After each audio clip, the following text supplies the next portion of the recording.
한민족을 사랑하는 크레이지 컨설턴트 서영진의 컨쇼 라디오 방송 시작하도록 하겠습니다. 자, 오늘 첫 번째 시간 사회 이슈 시간입니다.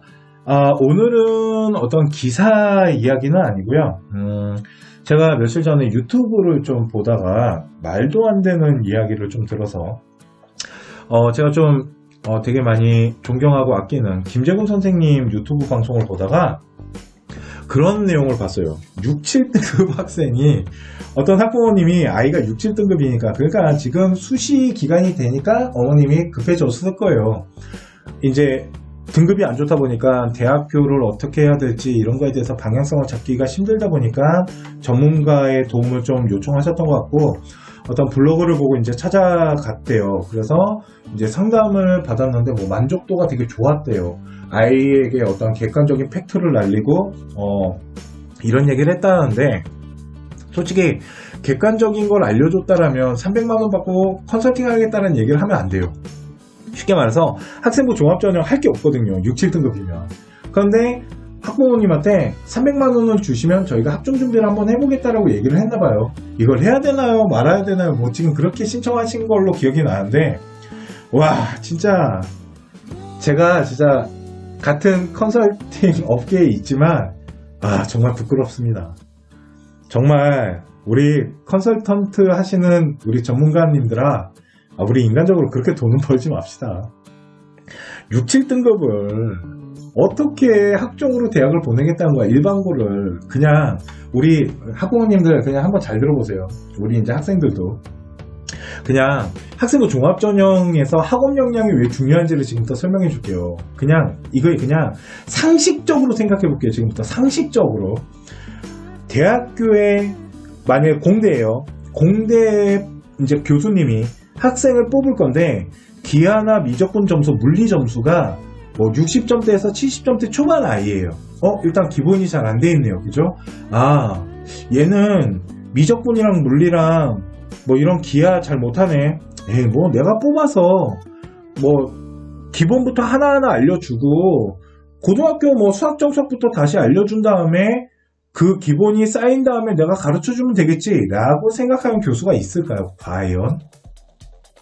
왜 대학교가 학업 역량이라는 걸 보냐면요. 우리가 기하랑 이런 미적분 아니면은 이런 물리의 기본을 가지고 어떠한 학문적인 고급 학문을 갈 건데 전문적인 학문을 갈 건데 네가 그걸 알고 있다라는 전제가 깔려야지 내가 그 수업을 할 수가 있거든.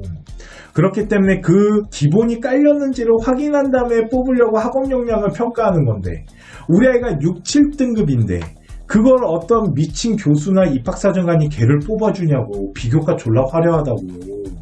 이런 무슨 말도 안 되는 컨설팅을 하고 있냐는 거야. 분명 그랬을 거야 엄마한테. 어떤 대학교 데이터 보여주면서 보세요 어머님 6, 7등급 아이 이거 대학 보낸 거 자기가 보냈다고 이런 식으로 얘기했을 거야. 그게 특목고일 텐데 분명. 그렇지 않을까요? 그래 놓고서는 돈을 요구했대요.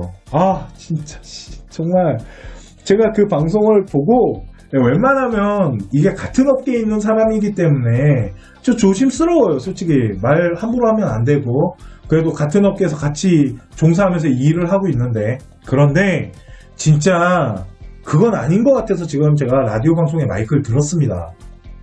우리 학부모님들 우리 학생들아 이제 고3이 되면 되게 초조해지고 되게 마음이 무거워지고 되게 막 이렇게 막 뭐라 그래야 되지? 좀 막 이렇게 압박감 같은 거 그러니까 살얼음판을 걷는 기분 이런 게 들어요. 그러다 보니까 판단력이 되게 흐려지는데 그런 거에 현혹되시면 안 돼요. 그러니까 입시를 바라볼 때는 되게 상식에서 시작하셔야 돼요. 상식부터 생각해서 이게 진짜 논리적으로 가능한지를 생각한 다음에 가는 거지 그냥 전문가가 된다라고 해서 무작정 하시면 안 돼요. 이해 가십니까?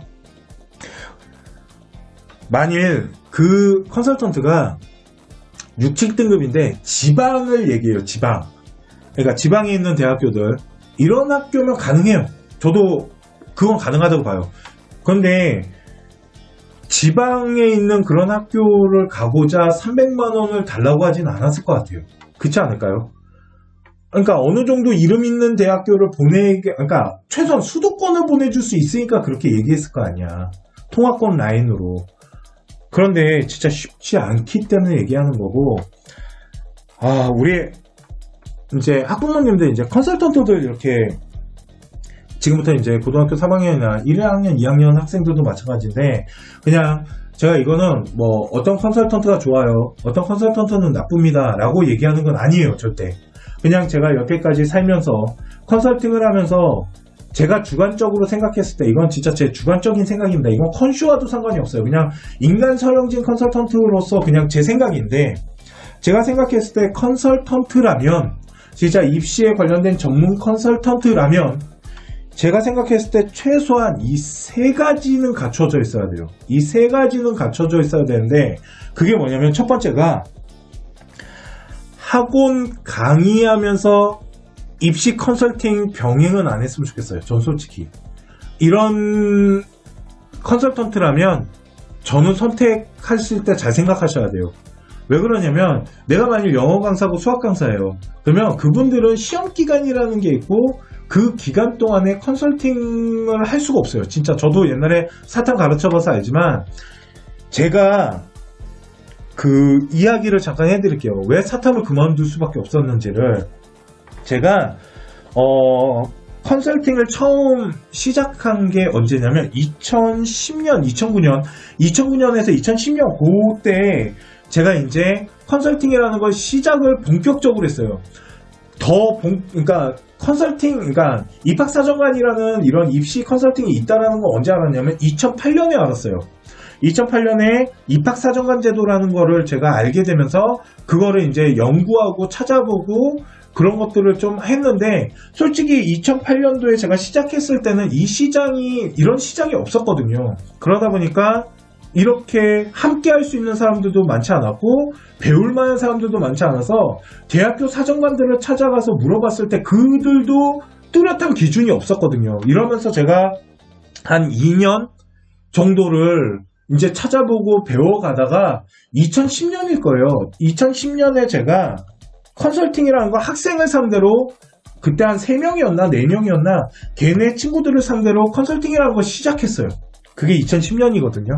그렇게 하다가 2015년 5년 동안 그렇게 소수들 아이들 그러니까 뭐 한 4명 5명 매해 뭐 3명 4명 이런 식으로 한 4, 5년 정도를 계속 이런 입학사정관이라는 거에 대해서 막 하고 그러다가 이제 만들어진 게 뭐냐면 학생부 종합전형이었어요. 그러니까 사정관 제도가 이제 좀 없어지면서 이게 왜 사정관 제도가 없어졌냐면 학업에 대한 기본이 아닌 아이의 전공성에 대한 심화만 보다 보니까 사교육도 문제가 되지만 학업에 대한 기본이 안 돼 있다라는 이런 부분 때문에 그게 없어졌거든요. 사정관 제도가 많이 없어지면서 학생부 종합전형이라는 게 만들어졌고 그런 것이 본격화되기 시작한 게 2015년인가 그럴 거예요 아마. 2015년에 그런 게 해서 그때 제가 컨쇼라는 이 유튜브 방송업체를 만들었어요. 왜 그러냐면 2010년부터 5년 사이에 제가 이렇게 입시에 대해서 연구하고 학생들을 컨설팅을 하면서 느낀 게 뭐냐면 지방에 계신 학부모님들 특히 지방에 계신 분들은 아예 몰라요. 정말 그때는 너무 모르셔서 이분들한테 좀 정보를 좀 공유하고 좀 이렇게 함께 먹고 살 수 있는 세상 이런 거를 좀 그때는 생각을 했거든요. 공유 경제 같은 거. 그래서 컨쇼라는 이 방송을 시작했어요. 그때는 저 혼자 한 게 아니고 컨설턴트 3명이 나왔고 대학교를 분석하고 방향성을 잡아서 어떻게 준비하면 좋은지 이런 거를 함께 이야기하면서 했던 방송을 하다가 그때 이제 컨설팅이라는 게 솔직히 활성화가 되지 않다 보니까 그때까지만 하더라도 저도 사탐을 병행했어요. 왜 그러면 먹고 살아야 되니까. 사탐을 병행을 하다가 2015년이 됐을 때 이게 솔직히 생각보다 큰 돈이 되지 않는 것 때문에 이제 다른 이제 컨설턴트 분들이 좀 이제 각자 하는 이제 과목들이 있다 보니까 좀 컨쇼와 함께 할 수 없다라는 게 있어서 그때부터 저 혼자 운영을 하기 시작한 것 같아요. 그렇게 운영을 하는데 이게 사탐이랑 컨설팅이랑 같이 했더니 솔직히 말해서 죽도 밥도 안 되더라고요. 낮에는 입학사정관들도 만나러 다녀야 되고 대학교도 분석해야 되고 밤에는 수업해야 되고 하다 보니까 사탐 아이들을 가르치는 수업의 질이 떨어진다라는 생각을 어느 순간부터 했어요. 그러니까 컨설팅도 제대로 못하는데 사탐마저도 아이들한테 피해를 준다라는 생각 때문에 그때 제가 결심을 했어요. 사탐을 그만하기로. 그랬을 때 사람들이 다 뭐라 했어요. 왜 그러냐면 그때 제가 생각보다 사탐 강사로서도 충분히 인지도가 있었기 때문에 충분히 먹고 살만 했거든요. 근데 왜 그거를 버리고 아무도 안 하는, 아무도 그렇게 하지 않으려고 하는 컨설팅을 하냐라고 했을 때 저는 이게 더 재밌었어요. 솔직히 컨설팅이란 게 훨씬 재밌었고 어느 정도 이제 저를 좀 찾아주시는 분들도, 방송을 보고 찾아주시는 분들도 좀 있었기 때문에 한번 본격적으로 더 전문적으로 해보자 라고 한 게 2015년이고 지금 2020년이니까 컨설팅만 미친듯이 한 건 5년이네요. 그러니까 전체 컨설팅은 10년이지만 진짜 본격적으로 한 건 5년이에요. 그런데 그렇게 경력이 한 10년 정도가 됐다라고 저는 생각을 하지만 정말로 학생부 종합전형을 미친듯이 한 거는, 왜 그러면 학생부 종합전형이 만들어진 지가 얼마 안 됐어요. 그러다 보니까 경력이 이제 5년에서 6년 차네요. 그러면 그렇게 몇 년 안 된 이 경력처럼 보이겠지만 그렇게 하면서 저희는 전국 단위로 하고 컨쇼가 좀 유명한 이유가 전국 단위로 하고 표본 집단이 되게 많아졌다라는 거거든요. 이 유튜브라는 것 때문에. 그렇게 하면서 지역에 대한 격차, 벽을 무너뜨리고 많은 표본 집단을 통해서 이런 구성을 하면서 연구하고 이것만 하기에도 정말 바빠요. 그렇기 때문에 만약 제가 사탐과 컨설팅을 병행했다라면 지금처럼 컨설팅 쪽에 전문가가 될 수는 없었을 것 같아요. 왜 그러냐면 이게 도저히 불가능해요. 컨설팅만 하기에도 너무 바쁘거든요. 그래서 제 경험으로 봤을 때 학원에서 과목을 강의하는데 컨설팅을 한다라면 저는 거긴 찾아가지 않을 것 같아요. 그러니까 전문 컨설팅만 하는 업체를 찾아가는 게 저는 맞다라고 생각해요. 이게 제가 그렇게 하기 때문에 그렇게 얘기하는 게 아니고요. 컨설팅 하나만 해도요 되게 바쁘거든요. 근데 이게 되게 쉽지 않은 이유가, 이 컨설팅만 하기가 쉽지 않은 게 컨설팅 업체들은 비수기가 되게 길어요.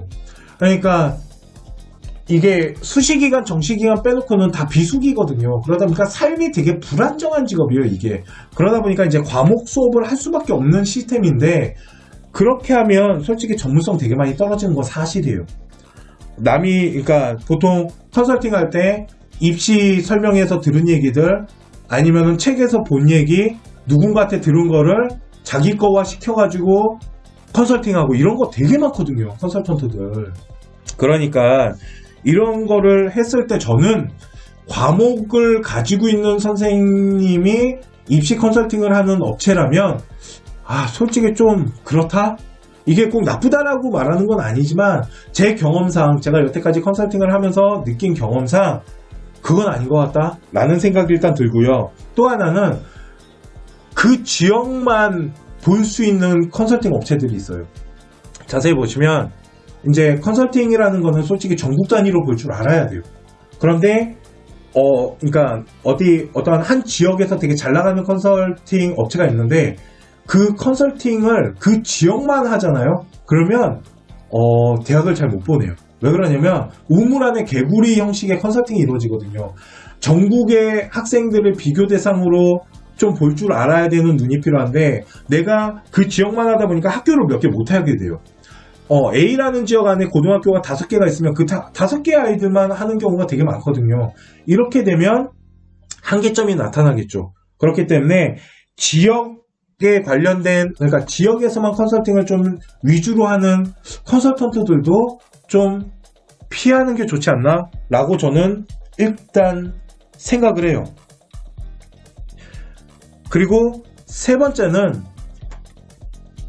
경력이 만일 어떤 강사가 그래요. 그러니까 컨설턴트가 저는 컨설팅 한 지 10년이 넘었습니다.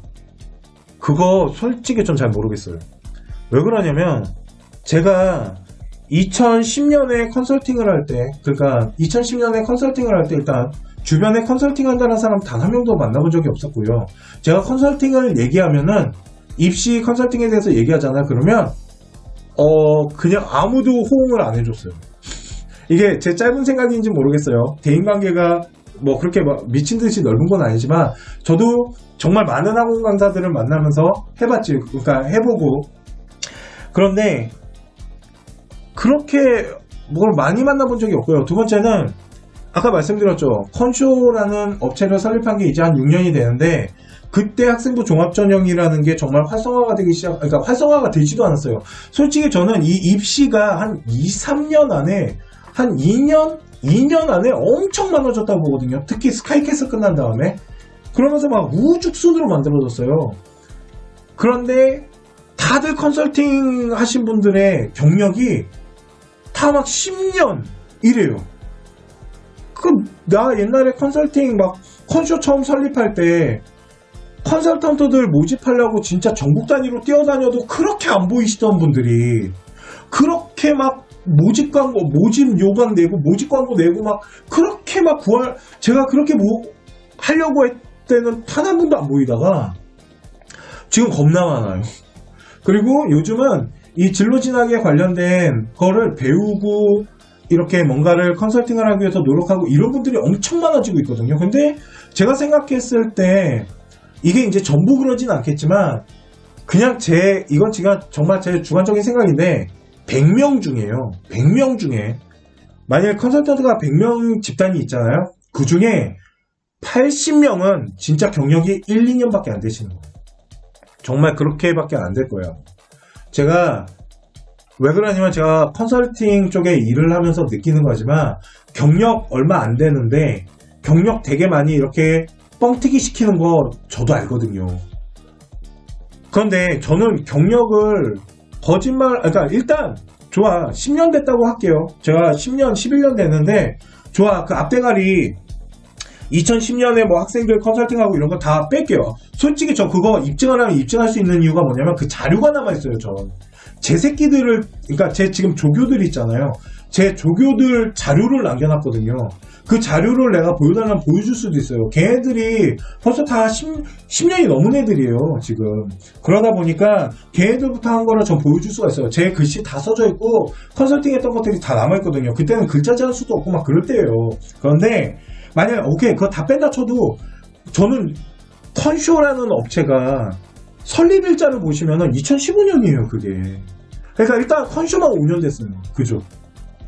그러니까 그러면서 계속 연구하고 발전해 나가는 모습이 방송에 그대로 남아있는데 저는 도대체 어디에서 그렇게 10년 넘은 경력 많은 사람들이 나타났는지 모르겠어요.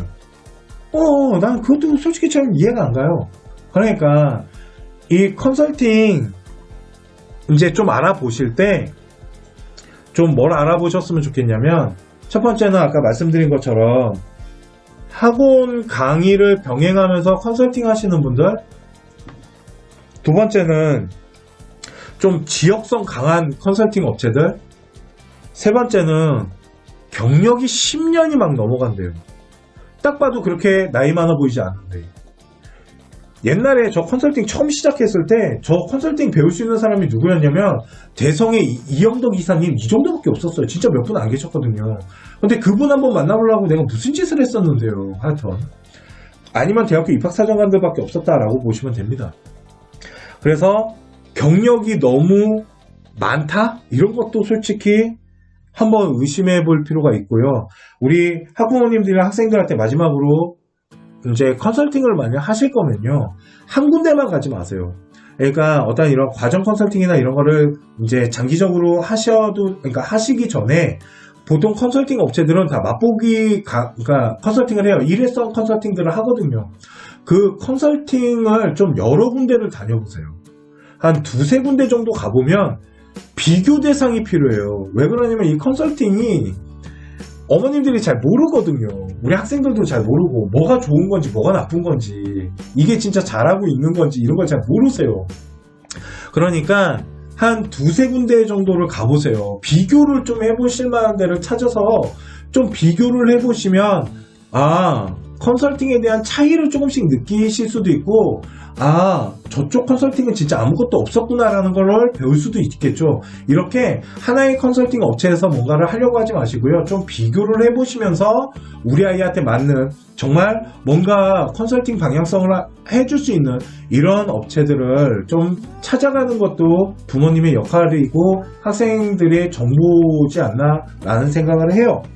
자, 오늘 6, 7등급 아이를 300만원을 주면 학종 준비를 해주겠다라고 하는 그런 말도 안 되는 컨설턴트 때문에 오늘 같은 업계에서 일하고 있는 저로서는 솔직히 부끄러웠습니다. 아, 이렇게 저렇게 해야 되나? 꼭 저렇게까지 해야 되나? 라는 생각이 들면서 솔직히 좀 짜증도 나면서 부끄러움도 좀 있었습니다. 그래서 이런 거는 좀 아셨으면 좋겠다라고 하는 부분들, 제가 여태까지 컨설팅을 하면서 경험했던 것들, 그리고 솔직히 컨설팅 업계에서 있으면서 보고 느끼고 경험했던 것들, 이런 것들을 라디오 방송을 통해서 좀 정보를 공유하고자 합니다. 자, 오늘 사회 이슈 방송은 여기까지 하도록 하고요. 오늘 방송이 좀 길어졌네요. 그죠? 솔직히 더 할 말은 많습니다. 정말 할 말이 많은데 이게 좀 조심스러운 방송입니다. 아마 이 방송을 제가 라디오에 올렸을 때 아마 컨설팅 업계 분들이 저를 욕하는 분들도 있을 수 있을 거예요. 그런데 정말 진심 컨설팅을 하시는 분이라면 제 말에 공감도 정말 많이 하실 거예요. 정말 경력이 오래되시고 정말 컨설팅을 많이 해보신 분들은 제가 무슨 말 하는지 이해를 하실 겁니다. 자, 오늘 방송은 여기까지 하도록 하고요. 좀만 기다려주시면 다음, 오늘은 일단 원래 사회 이슈 다음에 학생부 종합전형 이야기 같이 해드렸잖아요. 하나의 방송 세트 안에. 근데 오늘은 시간상 요 사회 이슈 이야기만 먼저 해드리도록 하고요. 다음 시간에 학생부 종합전형, 그리고 대학교, 그리고 학부모님들의 질문에 대해서 요 세 가지를 한꺼번에 녹음해서 올려드리도록 하겠습니다. 지금까지 합격을 하는 DNA 서영진이었고요. 우리 회원님들 사랑합니다.